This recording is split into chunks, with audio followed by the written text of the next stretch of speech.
येत्या 6 तारखेला आपल्या राजा शिवछत्रपती यांचा 352 वर्ष झालेत शिवराज्याभिषेक सोहळ्याला। या निमित्त 6 तारखेला मोठा तिथं शिवराज्याभिषेक सोहळा होत असतो। युवराज संभाजीराजे छत्रपती, युवराज्ञी संयोगिता राजे छत्रपती आणि युवराज शहाजीराजे छत्रपती यांच्या उपस्थित हा कार्यक्रम होतो। या कार्यक्रमाला महाराष्ट्रातील सगळ्या शिवभक्तांनी यावं, बीड जिल्ह्यातील सर्व शिवभक्तांनी यावं हे मी असं आवाहन करतोय।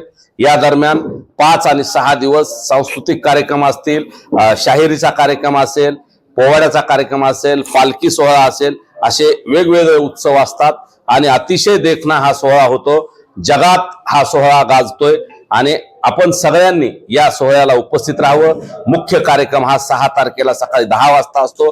तिथं शिवाजी महाराजांच्या उत्सव मूर्तीस होन आणि सुवर्ण मुद्रांनी अभिषेक केला जातो। हा सोहळा पाहण्यासारखा असतो। या सोहळ्याला जगभरातून आणि भारतासह महाराष्ट्रातल्या सगळ्या शिवभक्ताच्या लाखोंच्या उपस्थित हा सोहळा पार पडतो।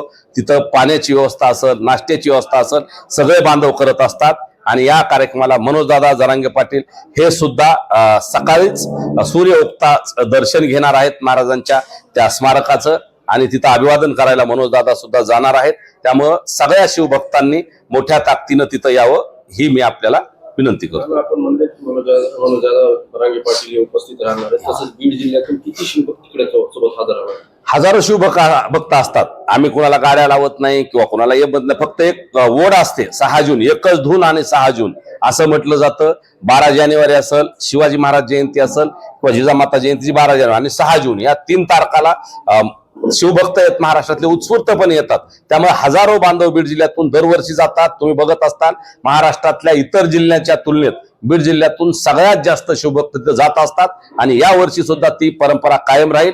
बीड जिल्ह्यातून सगळ्यात शिवभक्त तिथं जातील, मोठ्या संख्येने जातील आणि तो दरवर्षीचा रेकॉर्ड आपला कायम राहील।